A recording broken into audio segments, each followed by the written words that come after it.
ආලෝක ඔයා ස්වාමින් වහන්සේලා එක්ක ලෝකෙ වටේම යනවනේ. ඉතින් දැන් ඔයා අපේ මේ ලස්සන රටටත් එනවා. පාරේ අසරණ වෙලා හිටපු සුනකෙක් විදිහට කොහොමද ඔයාට මේ ගමන දැනෙන්නේ? අශේන් මම පාරේ කන්න නැතුව අව්වට වැස්සට ඉන්න හිටින්න තැන් නැතුව මිනිස්සුන්ගෙන් ගුටි කකා හිටපු ජීවිතයක්. හැබැයි ස්වාමින් වහන්සේලා මාව එතනින් ගලවලා ගත්තා. උන්වහන්සේලාගේ සෙවනේ ඉන්නකොට මට කිසිම රටක් කිසිම ගමනක් බරක් වුණේ නැහැ. හැබැයි ආලෝක බෞද්ධ ඉතිහාසයේ ඇතුලේ මෙහෙම සුනකයෝ පාගමන් වලට සම්බන්ධ වුණු අවස්ථා තියෙනවද? ඒක ආගමට කරන නිගාවක්ද? බුදුදහමේ මූලිකම පදනම මෛත්‍රිය. සතෙක් වුණත් හික්මීමෙන් ඒ මාර්ගයේ යන එක ආගමට නිගාවක් වෙන්නේ කොහොමද?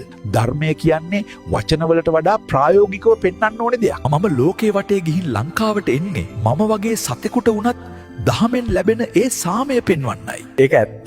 බුදුහාමුදුරුවෝ කිව්වෙත් සියලු සතුන්ට තමන්ගේම දරුවෙක්ට වගේ ආදරය කරන්න කියලානේ. ඉතින් මේ වගේ අසරණ ජීවිතයකට රැකවරණය දීලා මෙච්චර උතුම් ගමනකට එක්කරගෙන යන එක තරම් පිනක් තවත් තියෙනවද? ඔව් වශයෙන් අපිත් ඔයාලා හැමෝම වගේ මේ සසරේ යන අසරණ ජීවිත අපිටත් දහමේ සිසිලස විඳින්න අයිතියක් තියෙනවා. මම හරි නේද? ආලෝකා කියන මේ කතාවට ඔයාලත් එකඟ වෙනවද?